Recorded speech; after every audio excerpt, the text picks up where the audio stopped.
নমস্কার বন্ধুরা, আমি পায়েল। আজকের যে বিষয়টা নিয়ে আমি আলোচনা করব সেটা হচ্ছে আমাদের ইউনিট 2 এর মানে বাংলা পেপার, ইউনিট 2 বলছি, বাংলা পেপার, যেটা হচ্ছে পেপার 2।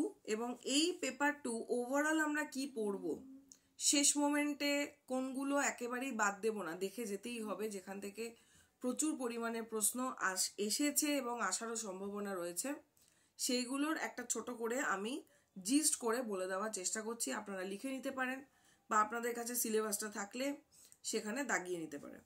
আচ্ছা, প্রথমে আমি বলে নিই, আমি কিন্তু অলরেডি এর আগেও অনেক প্রায় 1-2 মাস আগের ক্লাসে হবে, যেখানে আমি প্রত্যেকটা ইউনিট 1 ইউনিট 2 ধরে ধরে আলোচনা করেছিলাম। তারপরে আমাদের এবারে নেট হয়, সেটাও আপনারা খেয়াল করেছেন যে বেশ কিছু জায়গা কিন্তু ম্যাচ হয়েছে। তো এবারও আমি বলার চেষ্টা করব যে কোন কোন জায়গাগুলো থেকে বেশি ট্রেন্ড দেখা যাচ্ছে এনটিএ এর প্রশ্ন দিতে। প্রথমে চলে আসি আমরা ইউনিট 1, যেটা হচ্ছে বাংলা ভাষার উদ্ভব এবং ক্রমবিকাশ। এই বাংলা ভাষার উদ্ভব ক্রমবিকাশে যে জায়গাটা থেকে আমরা খেয়াল করছি সেটা হচ্ছে বিশেষ করে বাংলা শব্দভাণ্ডার শব্দার্থ পরিবর্তনের ধারা পড়তেই হবে। উপভাষা খুব গুরুত্বপূর্ণ। প্রাচীন মধ্য, আমি কিন্তু ওই ক্লাসে বলেছিলাম, অলরেডি ইউনিট 1 নিয়ে আমি আলোচনা করেছি, সেখানে আমি বলেছিলাম যে প্রাচীন মধ্য নব্য ভারতীয় আর্য ভাষা এগুলো আমরা কিভাবে পড়বো, কিভাবে খাতায় লিখে রেখে পরপর পরপর ধরে ধরে বৈশিষ্ট্যগুলো পড়বো। ওভাবে যদি আপনাদের করা থাকে, একবার করে জাস্ট পাতা উল্টে দেখে নেবেন, পড়ে নেবেন, তাহলেই হয়ে যাবে। আচ্ছা, এই জায়গাটাতে প্রাচীন মধ্য আধুনিক বৈশিষ্ট্য, এই বৈশিষ্ট্যগুলো থেকে একটা জায়গা থেকে তো প্রশ্ন আসেই। বিশেষ করে দেখা যায় প্রাচীন বা মধ্য থেকে প্রচুর পরিমাণে প্রশ্ন আসে, ওরমভাবে বলা যায় না, নব্য থেকেও এসেছে। আচ্ছা, এই জায়গাটা বাংলা ভাষার ধ্বনিতত্ত্ব ভীষণ গুরুত্বপূর্ণ, এখান থেকে প্রশ্ন আসে। বাংলা ভাষার রূপতত্ত্ব থেকে ধ্বনিতত্ত্বে বেশি প্রশ্ন আসে। রূপতত্ত্ব তাও আমরা ছোটবেলা থেকে সমাস সন্ধি ইত্যাদি পড়ে এসেছি, সুতরাং এর একটা সাধারণ ধারণা আমাদের রয়েছে। কিন্তু ধ্বনিতত্ত্ব আমরা পড়ে এলেও এখানে কিন্তু আরো স্পেসিফিক ভাবে আমরা পাবো। বিশেষ করে সংবৃত, স্বরধ্বনি, অর্ধ সংবৃত, এই জায়গাগুলো, ওই যে ছকটা, ওখান থেকে কিন্তু একটা প্রশ্ন দেয়। বাংলা শব্দভাণ্ডার শব্দার্থ পরিবর্তনের ধারা খুব গুরুত্বপূর্ণ। মোটামুটি এই জায়গাগুলো দেখে নেবেন। অক্ষরের গঠন প্রকৃতি, তারপরে হচ্ছে অর্থ সংশ্লেষ হচ্ছে নাকি অর্থের উন্নতি ঘটছে, এই জায়গাগুলো, তৎসম শব্দ, তদ্ভব শব্দ, বিশেষ করে বিদেশি শব্দ। আমরা খুব তাজ্জব ভাবেই বলতে গেলে একটা প্রশ্ন ইউনিট 1 থেকে প্রায় প্রতি বছর আসে, সেটা হচ্ছে বিদেশি শব্দ থেকে কোনটা কি ধরনের শব্দ। কিন্তু এইবার আমরা কিন্তু বাংলা পেপারে আমার যতদূর মনে পড়ছে বিদেশি শব্দ থেকে কোনো ধরনের প্রশ্ন আসেনি। তাহলে এবার পরীক্ষায় এলেও আসতে পারে। পর্তুগিজ শব্দ, তারপরে হচ্ছে অস্ট্রিক, এই যে শব্দগুলো আমরা পড়তাম, আরবি, ফার্সি, এগুলো একবার অবশ্যই দেখে নেবেন। ইউনিট 1 এখানে। ইউনিট 2 প্রাগাধুনিক বাংলা সাহিত্য। এবার অনেকেই এই বিষয়টাকে নিয়ে খুব ভয় পান, মধ্যযুগ। যদি ভয় পান, আমি বলবো শেষ মুহূর্তে প্রেশার নেবেন না, যতটা পড়া হয়েছে সেটুকু রিভিশন নিন। কিছু গুরুত্বপূর্ণ জায়গা আমি বলবো, যদি পড়া হয়ে থাকে অবশ্যই রিভিশন দেবেন, যদি না হয়ে থাকে তাহলে ছেড়ে দেবেন, সেটা আপনার সিলেবাসেই নেই মনে করবেন।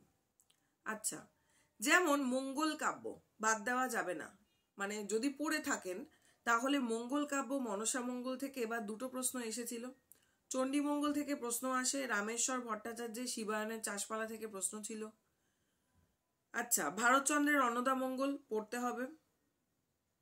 ময়মনসিংহ গীতিকা, মহুয়া পালা, দস্যু কেনারাম, খুব সোজা আছে, পড়া যেতেই পারে, কোনো ব্যাপার নয়। তারপরে হচ্ছে পদ্মাবতী থেকে প্রশ্ন ছিল, ঠিক আছে। অনুবাদ সাহিত্য থেকে শ্রীকৃষ্ণ বিজয় থেকে একটা প্রশ্ন থাকে, রামায়ণ মহাভারত থেকে থাকে। যদি আপনারা পড়তে পারেন, পড়া হয়ে থাকে, রিভিশন দেবেন, যদি না হয়ে থাকে তাহলে ভাববেন এটা নেই। আচ্ছা, চৈতন্য জীবনী থেকে, মোটামুটি মঙ্গল কাব্য একেবারেই বাদ দেবেন না, ময়মনসিংহ গীতিকা বাদ দেবেন না। তারপরে হচ্ছে আপনার এখান থেকে বৈষ্ণব পদাবলী থেকে, এবার আমার বিদ্যাপতির পদ একটা দিয়েছিল, আচ্ছা, রামপ্রসাদ থেকে একটা পদ ছিল, মহাভারত থেকে একটা প্রশ্ন ছিল, জ্ঞানদাস থেকে ছিল, মনসা মঙ্গল থেকে ছিল। আমি একটু বলে যাচ্ছি এবার কি কি পেয়েছি আমরা। শ্রীকৃষ্ণ বিজয় থেকে পেয়েছি চৈতন্য চৈতামৃত রামায়ণ। মোটামুটি এই চ্যাপ্টারটা যাদের কঠিনও লাগে তারা যদি মধ্যযুগটা পড়েন, মধ্যযুগের মঙ্গল কাব্য পড়েন, তাহলেও অনেকটা কভার হবে। মোটামুটি 2-3-4টে প্রশ্ন আপনারা পেয়ে যাবেন। আচ্ছা, মহুয়াপালা কেনারামের ইয়ে থেকে প্রশ্ন ছিল, এবার 2টো থেকেই প্রশ্ন ছিল। আচ্ছা, তারপরে হচ্ছে এখানে দৌলত কাজী লোটচন্দানি থেকে প্রশ্ন এলেও বেশ সোজা আছে, যদি আপনারা পড়ে থাকেন অবশ্যই দেখে নেবেন। এই জায়গাগুলো একবার চোখ বুলিয়ে নেবেন। চর্যাপদ থেকে এবার আমি দেখিনি আসতে, আগের বার হয়তো ছিল। যদি দেখুন, এটা আমি ইম্পর্টেন্ট বলছি মানে এটা নয় যে অন্যগুলো আপনারা দেখবেন না, প্রত্যেকটাই আপনারা রিভাইজ দেবেন, কিন্তু কোনগুলো একটু বেশি করে দেখে যাবেন, একটু মানে চোখে যাতে ভাসে এইরকম ভাবে দেখে যেতে হবে। সেই পার্টগুলো আমি একটু বলার চেষ্টা করছি। দেখতে তো আপনাদের সবকটাই হবে। নেক্সট হচ্ছে ইউনিট 3। ইউনিট 3 নিয়ে আলাদা করে আমি কিছু বলবো না, কারণ ইউনিট 3 কাব্য কবিতা সবই পড়তে হয়। বিশেষ করে যদি কাব্য কবিতা থেকে বলি, যেগুলো টাফ, মানে বিষ্ণুদেব বা সুধীন্দ্রনাথ দত্ত, প্রচুর প্রশ্ন আসছে। সুভাষ মুখোপাধ্যায় থেকে প্রশ্ন আসছে, এবং আসছে হচ্ছে সেই বড় কবিতাটা থেকে, কাল মধুমাস, এখান থেকে প্রশ্ন আসতে দেখেছি আমরা। তারপরে হচ্ছে মোটামুটি কবিতা সিংহ থেকে প্রশ্ন আসে, হ্যাঁ, জীবনানন্দ থেকে আসবেই। এখানে বিহারীলাল থেকে আগে প্রশ্ন সেরকম আসতো না, এখন কিন্তু বেশ আসছে। মেঘনাথ বধ থেকে একটা প্রশ্ন থাকে, এখন আবার ঈশ্বর গুপ্ত থেকেও প্রশ্ন আসতে দেখা গেছে। ট্রেনটা কিন্তু অনেকটা বদলেছে। আগে ঈশ্বর গুপ্ত, বিহারীলাল এগুলো থেকে সেরকম আমরা প্রশ্ন পেতাম না, এখন কিন্তু পাচ্ছি। কাজী নজরুল থেকেও পেয়েছি। সুতরাং এখানে আমি বলবো কিছু বাদ দেবেন না। নিশ্চয়ই কাব্য কবিতা আপনারা পড়েছেন। প্রতিদিন সকালবেলা যদি মানে ধরুন বিহারীলাল বলবো না, জীবনানন্দ নিয়ে বসলেন একদিন, জীবনানন্দের যে কটা কবিতা রয়েছে 5টা কি 6টা একদিন পড়লেন, তারপর দিন অমিয় চক্রবর্তী পড়লেন। এইভাবে পড়লেও কিন্তু 13টা যে মানে কবির কবিতাগুলো রয়েছে 13 দিনে হয়ে যায়। যদিও এখন 13 সেই সময়টা হয়তো আমাদের হাতে নেই, কিন্তু আমি বলবো এইভাবে প্রথম থেকে পড়লে কিন্তু মোটামুটি করা যায়। আচ্ছা, বিহারীলাল থেকে যে জায়গাগুলো প্রশ্ন আসে, যেমন কিন্নর গীতি, তারপরে হচ্ছে মাধুরী, কতগুলো রয়েছে, মাধুরীতে 30টা রয়েছে, এই পরপর নামগুলোকে মনে রাখতে হয়।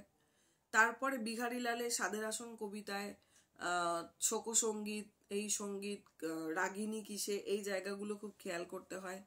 মধুসূদন দত্তের মেঘনাথ বধ কাব্য নিয়ে আশা করি আপনাদের ডাউট থাকার কথা নয়, আমি অলরেডি লাইভ ক্লাস করিয়ে দিয়েছি। প্লে লিস্টে গিয়ে আপনারা দেখতে পাবেন, একদম ইউনিট 3 যে প্লে লিস্ট, সেখানে দেখতে পাবেন মেঘনাথ বধ কাব্যের পুরোটা একদম 1 থেকে শুরু করে 9 অব্দি আমার পড়ানো হয়ে গেছে। তো এখান থেকে আমার মনে হয় না কিছু ভুল হওয়ার কথা। আচ্ছা, তো এই জায়গাগুলো ইউনিট 3 নিয়ে আমি খুব বেশি কিছু বলবো না, এটা একটা সোজা ইউনিট, পড়লে কিন্তু ইজিলি নম্বর পাওয়া যায়। ইউনিট 4, এবার হচ্ছে ইউনিট 4 যেটা হচ্ছে নকশা উপন্যাস।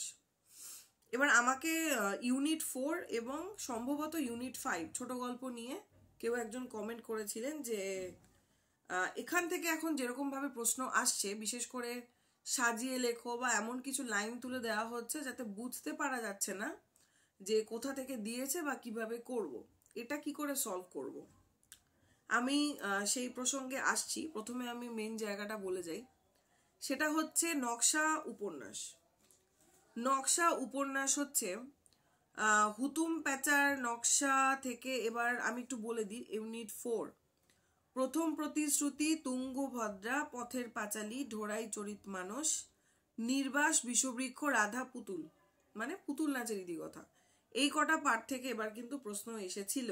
ইউনিট 4 এর অনেকগুলো 8টা প্রশ্ন এসেছিল, এবং এখান থেকে কিন্তু মিক্স কোশ্চেন আসতে পারে, এলেও আসতে পারে। 4টে উপন্যাস এবং 4টে লাইন তুলে বলতে হতে পারে যে কোনটা কোথাকার, তাই আমরা কিছু বাদ দিতে পারবো না। এবং অনেকের কাছে আমি শুনেছি ঢোড়াই চরিত মানুষ বেশ টাফ মনে হয়, অনেকটা বড়। অন্তত মিনিংগুলোকে পড়ে যাবেন, যেমন দেখবেন ওখানে লেখা রয়েছে এটার মানে কি, ওটার মানে কি, ওই মানেগুলোকে পড়ে যাবেন, যেগুলো 1, 2, 3 করে ওগুলো দেখে যাবেন। ওগুলো থেকে বেশ কয়েকবার প্রশ্ন এসেছে।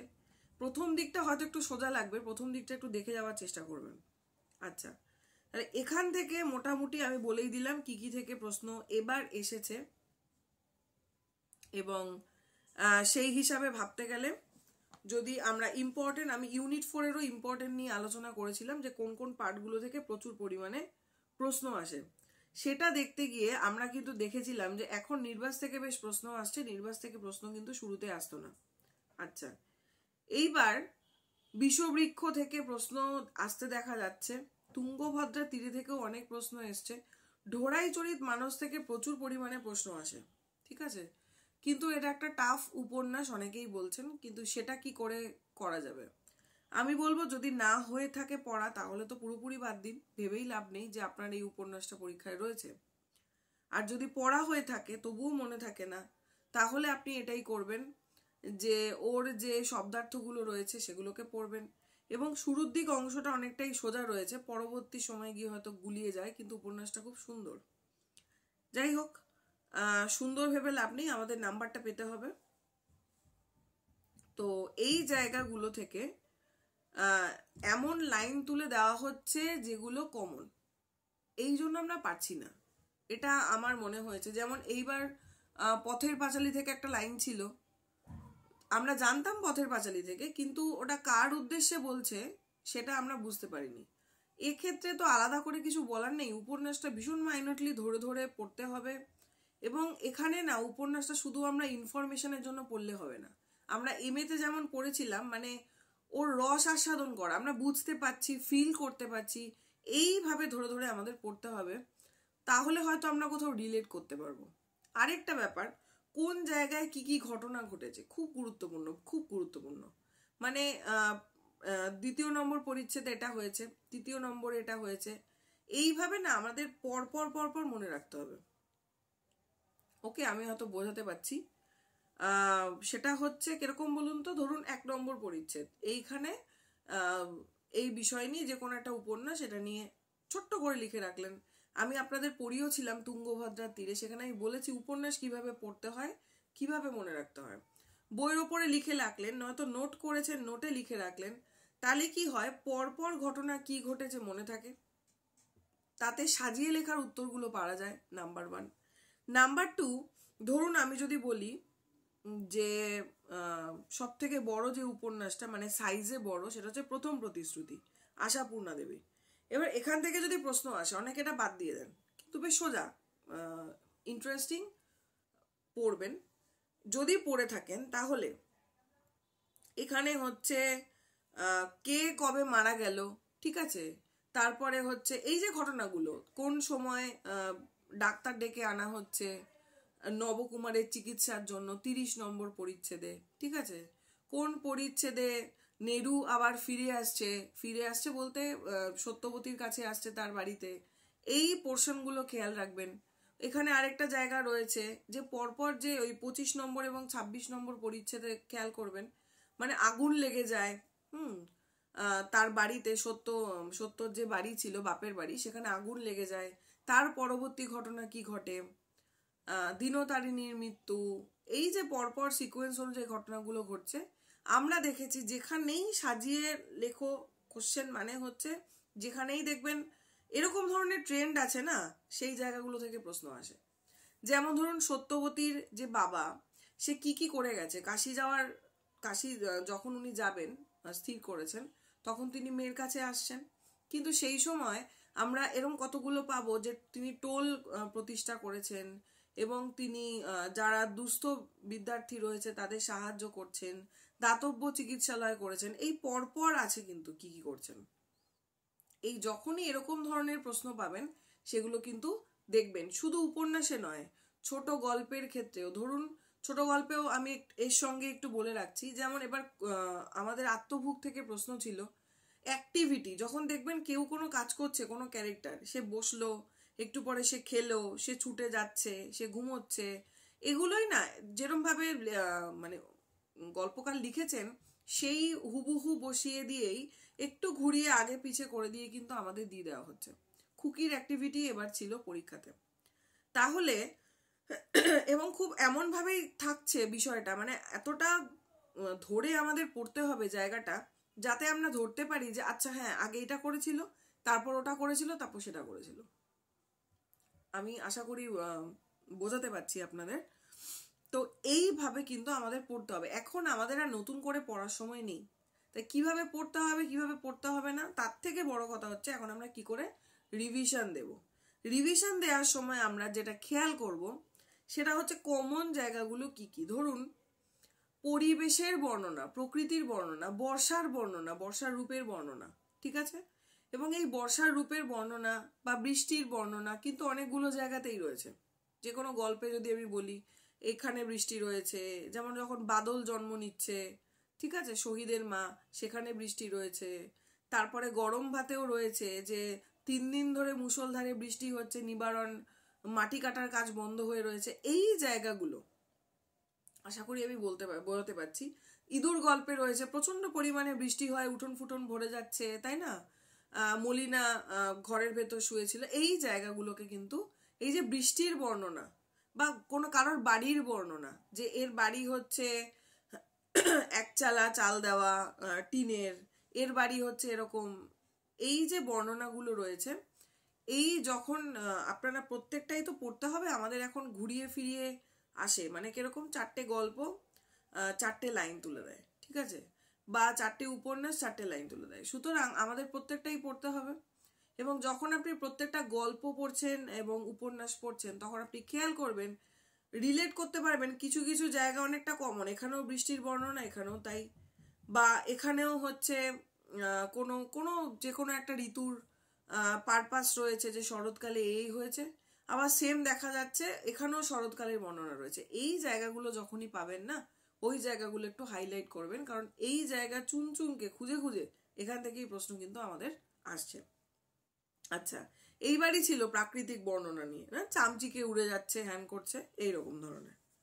তাহলে আমরা যখন নকশা উপন্যাস পড়ব তখন আমরা প্রথমত কি করব, নকশা উপন্যাস এবং ছোট গল্প দুটো আমি একসাথেই বলছি, এই দুটো পড়ার সময় আমরা প্রথমে ঘটনা মনে রাখবো।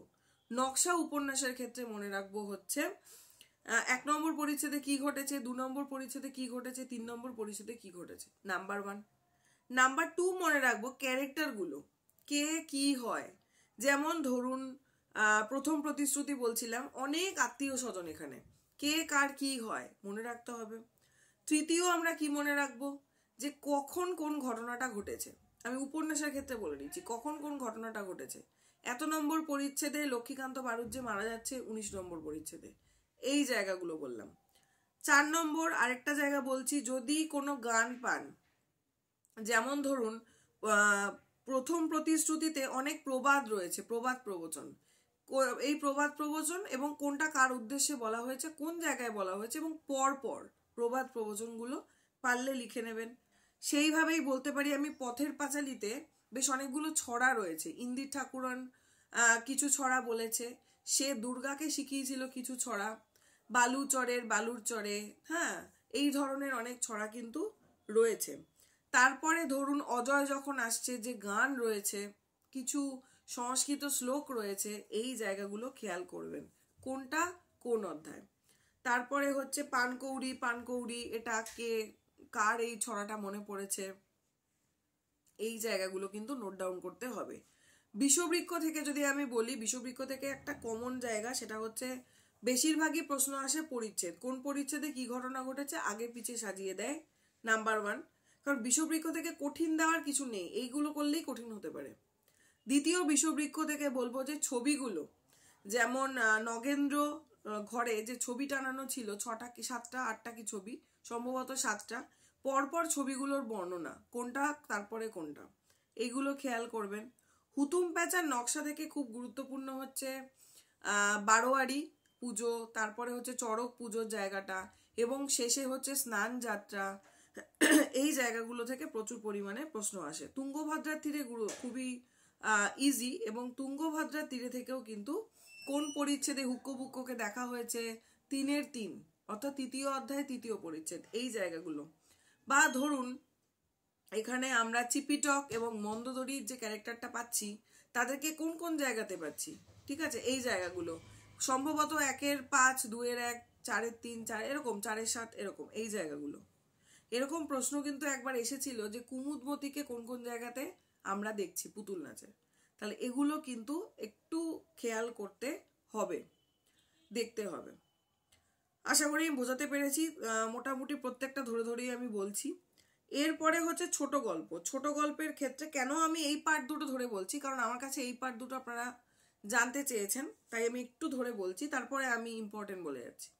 ছোট গল্পের ক্ষেত্রে ইম্পর্টেন্ট ওভাবে বলার কিছু নেই, কারণ ছোট গল্পের ক্ষেত্রে উলট পুরাণ হৃদয়েশ্বর মুখুজ্জে আত্মভুক থেকে প্রশ্ন ছিল। এছাড়া একটা গল্প থেকে মিক্স কোশ্চেন ছিল। ওই মিক্স কোশ্চেনের মধ্যে ছিল পাখির মা, বাদশা, গগ্ন, গরম ভাত। এই জায়গাগুলো খুব গুরুত্বপূর্ণ। এই শেষের দিকের গল্পগুলো থেকে প্রচুর প্রশ্ন আসে এবং উলট পুরাণ থেকে প্রশ্ন আসে। উলট পুরাণ থেকে প্রশ্ন মানেই হচ্ছে কোন পত্রিকাতে রাষ্ট্রবিদে কি বলা হয়েছে, এখানে কি বলা হয়েছে, পরপর সাজিয়ে লেখা। এই জায়গাগুলো খুব আসতে দেখা যায়। মানে টাফ যদি বলি এই জায়গাগুলো, এগুলো গুলি যাওয়ার প্রসঙ্গ থাকে, কোন পত্রিকাতে কি। হৃদয়েশ্বর মুখোজ্জ থেকে কঠিন কিছু ছিল না। আত্মভুক থেকে এবার বললাম আমি একটু আগেই, পরপর সাজিয়ে করতে বলা হয়েছিল। আচ্ছা, তারপরে হচ্ছে মতিলাল পাদ্রি নিম অন্নপূর্ণা থেকে কোশ্চেন কিন্তু বেশি পরিমাণে আসে। আচ্ছা, গিরগিরি থেকেও আসতে আমরা দেখি। এবং গরম ভাত, পাখির মা, বাদশা, গগ্ন, কিছু বাদ দেবেন না, এগুলো দেখে যাবেন। এগুলো থেকে কিন্তু বেশ বহুবার প্রশ্ন এসেছে। তা গল্প থেকে ওরকম আলাদা করে আমি কিছু বলছি না, আত্মভুক থেকেও এসেছে, ওরকম ভাবে বলা যায় না। কিন্তু আমি গল্পের ক্ষেত্রেও বলবো, যখন গল্পটা পড়বেন খুব ধরে ধরে পড়বেন এবং কোন ঘটনা ঘটেছে আগে, কোন ঘটনা পরে ঘটেছে বুঝতে হবে। তাহলে কি হবে, যদি সাজিয়ে লিখতে বলা হয় তাহলে আমরা ধরতে পারবো যে এটা আগে হয়েছিল, এটা পরে হয়েছিল। নাম্বার 1। নাম্বার 2, আপনারা কি করবেন, এই যে বাড়ির বর্ণনা, ঠিক আছে, বৃষ্টির বর্ণনা, এই জায়গাগুলোকে একটু জায়গা হাইলাইট করে রাখবেন। যে এবারই ছিল হচ্ছে গরম ভাত থেকে এই জায়গাটা ছিল যে চামচিকে উড়ে যাচ্ছে, এই হচ্ছে এইরকম ভূতের গল্প। আচ্ছা, পাখির মা, বাদশা, গগ্ন, কমন জায়গাগুলো থেকে কিন্তু এরা প্রশ্ন দিচ্ছে যাতে আমরা গুলিয়ে ফেলি। এবং আমাদের হাতে অত সময় থাকে না, আমরা বুঝে বুঝে ধরে ধরে করব। 1 মিনিটের মধ্যে অন্তত আমাদের শেষ করতেই হবে। আচ্ছা, তাহলে এই ভাবে এখন শেষ মুহূর্তে বলছি, কারণ প্রথম থেকে যদি আমি ছোট গল্প ধরে ধরে পড়াতাম, অলরেডি আমি ছোট গল্পের ক্লাস করিয়েছি। ইউনিট 5-এর যে প্লে লিস্ট রয়েছে সেখানে দেখতে পাবেন। সেখানে কিন্তু আমি আলোচনা করে দিয়েছি যে ছোট গল্প কিভাবে পড়তে হয়, এবং আমি 2-3টে গল্পও পড়িয়েছি। যারা দেখে থাকবেন তারা বুঝতে পারবেন। শেষ মুহূর্তে আমি রিভিশন দেওয়ার টেকনিকটা বলছি। আচ্ছা, নাটক প্রহসনে চলে যাই, বাড়িয়ে লাভ নেই আর। নাটক প্রহসনে চলে যাই। নাটক প্রহসন থেকে কিন্তু এবার প্রথম পাঠ্য বাকি ইতিহাস থেকে খুব সহজ একটা প্রশ্ন ছিল, যেটা হচ্ছে ছবিগুলো পরপর পরপর সাজিয়ে বলতে হবে কোন কোন ছবি দেখছেন। আচ্ছা, এর আগে যে পরীক্ষাটা ক্যান্সেল হলো, যেটা 2024 জুনের পরীক্ষাটা, সেখানে কিন্তু সীতানাথের যে বক্তব্য ছিল, যুক্তি এলে এই হয়, যুক্তি দিয়ে কথাটা, ওই লাইনগুলো কিন্তু পরপর পরপর সাজিয়ে বলতে বলা হয়েছিল। ওটা কিন্তু না পড়া থাকলেও কমন সেন্সে করা যাচ্ছিল। যারা আপনারা পরীক্ষাটা দিয়েছেন, অ্যান্সার করেছেন, তারা বুঝতে পারবেন। আচ্ছা, তাহলে এখান থেকেও সাজিয়ে প্রশ্ন তো আসছেই। আচ্ছা, ওটা আমি অন্য প্রসঙ্গে বললাম, সীতানাথ। এবার আমি নাটকে আসি। নাটকে যেটা আমরা দেখব, নাটকের মূল ব্যাপারই হচ্ছে আমাদের কতগুলো পরিচ্ছেদ রয়েছে এবং কোন পরিচ্ছেদে কি ঘটনা ঘটছে। গান মুখস্থ করতে হবে এবং গান পুরো মুখস্থ করে ফেলতে হবে পরপর, কে এই গানটা গেয়েছে। বাকি ইতিহাসের ছবিগুলো তো বলেই দিলাম। টিনের তলোয়ার ভীষণ গুরুত্বপূর্ণ, যুবকের বক্তব্য ছিল, পরপর সাজিয়ে লিখতে হবে। আচ্ছা, টিনের তলোয়ারে যতগুলো মানে দৃশ্য রয়েছে, যাই রয়েছে, সেগুলো পরপর প্রথম দৃশ্যের কি ছিল, দ্বিতীয় দৃশ্যে কি ছিল, এটা মনে রাখতে হবে। নেক্সট হচ্ছে শাহজাহান থেকে বেশিরভাগ দেখা যায় ইনফরমেশনের থেকে ওই ধরনের প্রশ্ন আসে যে পঞ্চম অঙ্কের 5-এর কি ছিল, খিজুয়ার শিবির, সুজার শিবির, এই জায়গাগুলো থেকে প্রশ্ন আসতে দেখা যায়। জনা নাটক থেকে আমরা গান গুলিয়ে ফেলি, তার সঙ্গে হচ্ছে গানের যে রাগ রাগিনী মনে রাখতে হয়, সেখান থেকে কিন্তু প্রশ্ন আসে। একে কি বলে সভ্যতা, খুবই সোজা। এখান থেকে কঠিন করলে এটাই করতে পারে যে পরপর করতে দিতে পারে। এরপরে বাবাজি যখন শিকদারপাড়া স্ট্রিটে আসছে, তখন যে ঘটনাগুলো ঘটছে, যাদের যাদের সঙ্গে দেখা হচ্ছে, আমি একে কি বলে সভ্যতা পড়িয়েছি, আমি বলেছি যে এভাবে কিন্তু এলেও আসতে পারে যদি কঠিন করতে যায়। পরপর মনে রাখতে হবে এবং তাদের প্রত্যুত্তরে বাবাজি কি উত্তর দিচ্ছে সেই উত্তরগুলো যদি পরপর সাজিয়ে লিখতে বলা হয় তাহলে কিন্তু আমরা তখনই পারবো যখন আমরা এইটুকু মনে রাখবো যে কার সাথে পরপর দেখা হয়েছিল এবং তার ফলে উনি কি কি রিপ্লাই দিয়েছিলেন। আচ্ছা, জমিদার দর্পণও তাই, যে জমিদার দর্পণের গানগুলো থেকে প্রচুর প্রশ্ন আসে এবং কি ঘটনা ঘটেছে। তা এইভাবে নাটক প্রহসন দেখতে হবে।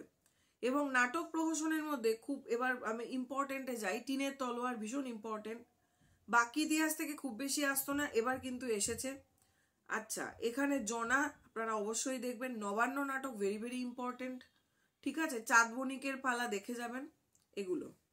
নেক্সট আমি চলে আসছি প্রবন্ধ রম্য রচনা ইউনিট 7।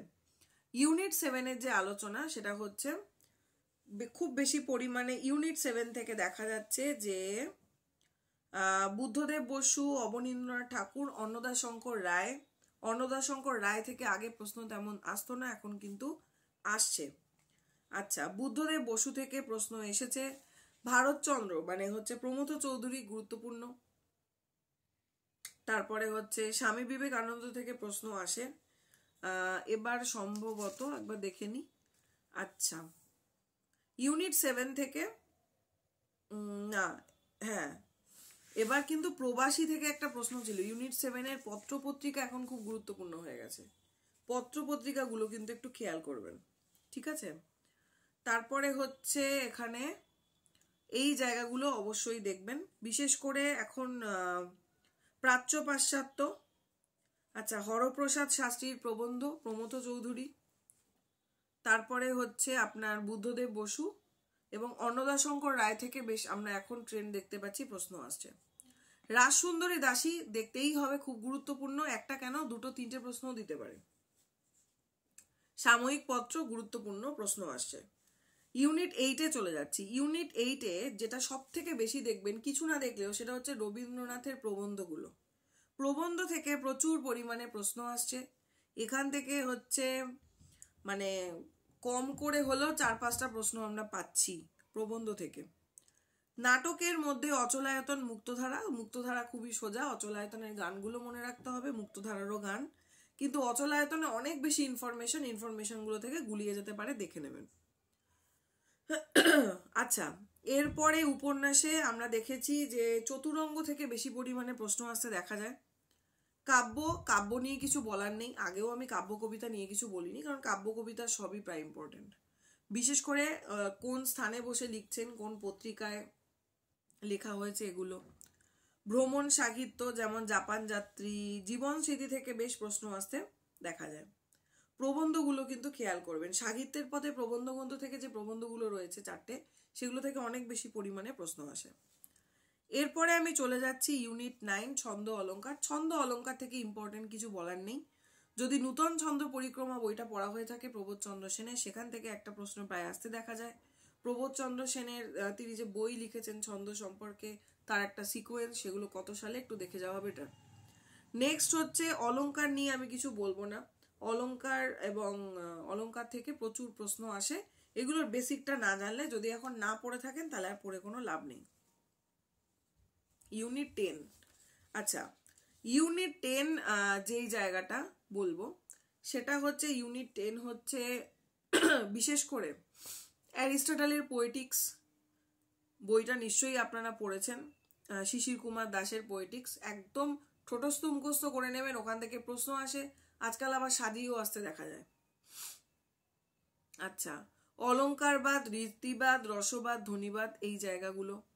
তারপরে হচ্ছে নায়কের প্রকারভেদ। আচ্ছা, উজ্জ্বল নীলমণি থেকে বেশিরভাগ আমরা দেখি যে এটা না মিক্স কোশ্চেন আসে, মানে কিরকম শুধুমাত্র পার্টিকুলার নায়ক থেকেই বা পার্টিকুলার যে হরিপ্রিয়া প্রকরণ থেকে আসে তা কিন্তু নয়, আমরা দেখি 4টে থেকেই শুদ্ধ অশুদ্ধ করতে দেওয়া হয়। সুতরাং এই জায়গাগুলো বিশেষ করে ইউনিট 9 এবং ইউনিট 10 থেকে প্রচুর পরিমাণে প্রশ্ন কিন্তু আসে, ঠিক আছে। যেমন ইউনিট 9 এবার এসেছিল ছন্দের রুদ্ধদল, ছন্দ পরিক্রমা সাল বলতে বলা হয়েছিল, অলঙ্কার বাংলা পড়ার ছন্দ ছিল। ইউনিট 10 থেকে পোয়েটিক্স থেকে তো প্রশ্ন থাকবেই, ধ্বনিবাদ, রসবাদ, কাব্যতত্ত্ব, বইগুলোর নাম মনে রাখতে হবে। ক্ষেমেন্দ্র কত শতকে এসেছেন, তার বইয়ের নাম কি? ভরত কত শতকে এসেছেন, তার বইয়ের নাম কি? সম্ভাবের নাম কে কি দিয়েছেন? তারপরে তাদের উক্তিগুলো যেগুলো রয়েছে, শব্দার্থ সাহিত্য কাব্যম কে বলছেন, এই ধরনের যে জায়গাগুলো, অলংকারবাদী কাদেরকে বলছি, কোন রীতিকে নামকরণ করছেন, এই ধরনের জায়গা থেকে প্রচুর পরিমাণে প্রশ্ন আসে। আপনাদের ইউনিট 9 যারা পড়েছেন তারা জানেন যে এখান থেকে আর বাছার কিছু নেই, সবই আমাদের পড়তে হয়। একদম যেমন ইউনিট 3 হয়ে গেছে, তবুও ইউনিট 3তে আমরা বলতে পারি কোনগুলো ইম্পর্টেন্ট কাব্য কবিতার ক্ষেত্রে, কিন্তু ইউনিট 9 ইউনিট 10 ক্ষেত্রে কিন্তু কিছুই বলা যায় না, কারণ সব জায়গায় ইম্পর্টেন্ট এবং প্রচুর প্রচুর পরিমাণে প্রশ্ন আসে। যেমন দেখুন, ইউনিট 10 থেকে এবার 10টা প্রশ্ন এসেছিল এবং ইউনিট 9 থেকে কিন্তু 11টা প্রশ্ন এসেছিল। তাহলে বুঝতে পারছেন এই জায়গাগুলো কিন্তু ভীষণ হাইলাইটিং জায়গা, এবং এই জায়গাগুলো যদি আপনারা মানে প্লাস পয়েন্ট থাকে এখানে, তাহলে এর থেকে আর ভালো কিছু হয় না। তাহলে এই হয়েছে আলোচনা। আর আরেকটা ব্যাপার আমি একটু এর সঙ্গেই অ্যাড করে দিই, সেটা হচ্ছে অনেকেই আগের দিন আমাকে একজন জিজ্ঞেস করছিলেন যে ইউনিট 1 পেপার 1, আচ্ছা পেপার 1-এর জন্য কোন বই পড়বো, পেপার 1-এর জন্য কোন বই পড়বো। ঠিক আছে, আমি আগের ক্লাসে বলতে আমার ভুল হয়ে গেছে, আমি এখন এখানে বলে দিচ্ছি যে পেপার 1-এর জন্য নবীন অঙ্ক গণিত বলে একটা বই রয়েছে অঙ্কের জন্য। ঠিক আছে, বাংলায় একদম করা রয়েছে সমস্ত অঙ্ক, যারা অঙ্কে কাঁচা ওই বইটা কিনতে পারেন। আচ্ছা, পেপার 1-এর জন্য কেভিএস মাদানের বই এখন আমরা বাজারে দেখতেই পাই, প্রচুর পরিমাণে বিক্রি হয় কেভিএস মাদান, খুব এলাবোরেট করে প্রত্যেকটা বিষয় রয়েছে। ঠিক আছে, আরেকটা বলবো হারপিত করের একটা বই রয়েছে, সেই বইটা দেখতে পারেন, অক্সফোর্ডের বইটা সম্ভবত, ওই বইটাই কিন্তু এখন সেকেন্ড কি থার্ড এডিশন বেরিয়ে গেছে, বইটা আমার কাছেও আছে। আচ্ছা, এই মুহূর্তে অন্য জায়গায় রয়েছে, আমি দেখিয়ে দিতাম। তো ওই বইটাতে এই পেপার 1-এর যে টপিকগুলো সেগুলো অনেক সহজ করে দেওয়া রয়েছে, তবে ইনফরমেশন কিন্তু খুব বেশি নেই।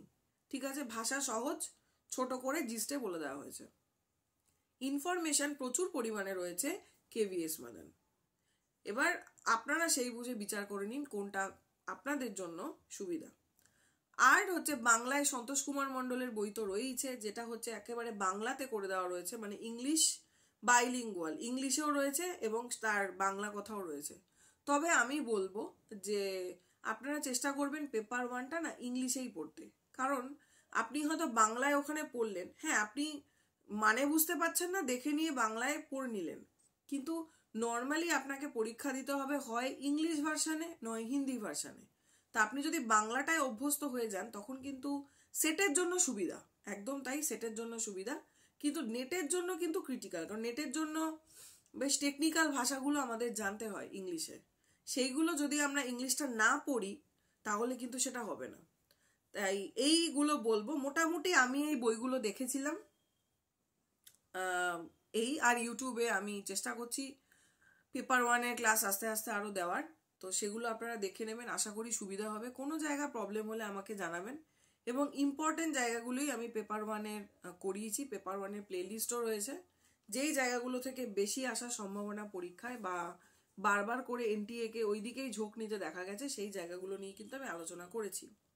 আমাকে মাফ করবেন, আমি আগের দিনের পেপার 1-এর আলোচনায় আমি ভুলে গেছি যে এই ইনফরমেশনটা দিতে, যে যেটা আপনারা জানতে চেয়েছেন যে পেপার 1-এর কি বই পড়বো।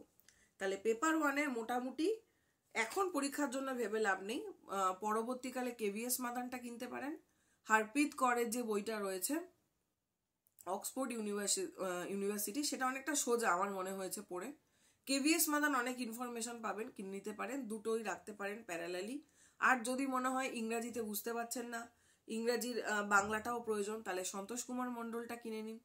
এবং তার সাথে সাথে আমি বলবো আপনার নবীন অঙ্ক গণিত কিনতে পারেন, যদি অঙ্কে আপনাদের কোনো সমস্যা থাকে, তাহলে আমাদের যে পাটিগণিত টাইপ, তারপরে হচ্ছে সময়ের অঙ্ক ইত্যাদি যে অঙ্কগুলো থাকে, নবীন অঙ্ক গণিত খুব ভালো একটা বই, মোটা একটা বই, সম্ভবত 500-550 টাকা দাম তো হবেই।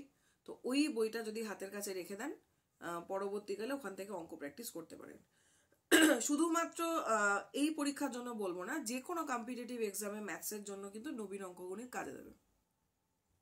তাহলে এই বইগুলো মোটামুটি রাখলেই আমার মনে হয় হয়ে যাবে। নতুন বাজারে অনেক আরো বই বেরিয়েছে, আমার জানা নেই, মাফ করবেন। এখন আমি না জেনে তো কারোর নাম রিকমেন্ড করতে পারি না। আমি কেভিএস নাম মাদানের বইটা দেখেছি, পড়েছি, এবং হারপ্রীত করের বইটাও আমি পড়েছি। আচ্ছা, মোটামুটি উদ্দালকের একটা বই আছে, সেটা আমি পড়েছি।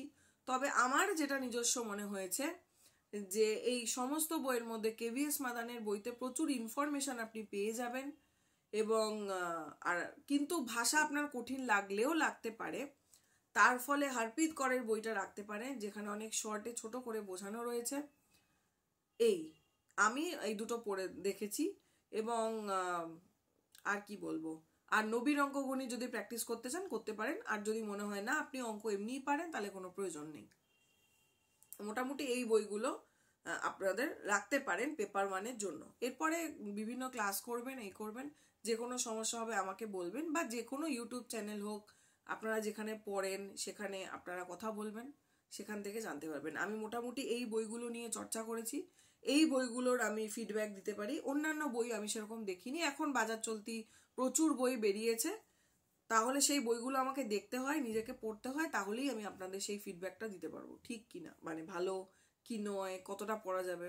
না জেনে আমি আপনাদের ভুল ভ্রান্তি কথাবার্তা বলতে চাই না। আচ্ছা, তাহলে এই হলো মোটামুটি। আমি আগের দিন পেপার 1 বলে দিয়েছি, আজ পেপার 2 বলে দিলাম। আশা করি আপনারা একদম রেডি আছেন পরীক্ষার জন্য। খুব ভালো করে মন দিয়ে পরীক্ষা দিন, একদম টেনশন নেবেন না। আজকের ক্লাসটা অনেকটাই লেন্দি হয়ে গেল, বড় হয়ে গেল, কিন্তু শেষ মোমেন্টে আমার মনে হলো একটু যারা টেনশনে আছেন অন্তত টাচ মানে বলে দিই সেই জায়গাটা, যে কোন কোন জায়গাগুলো একটু দেখে যাবেন, তাহলে হয়তো আপনাদের একটু সুবিধা হলেও হতে পারে। থ্যাংক ইউ সকলকে। আজকের ক্লাস এ পর্যন্তই। প্রত্যেকে ভালো থাকুন, সুস্থ থাকুন। ধন্যবাদ, নমস্কার।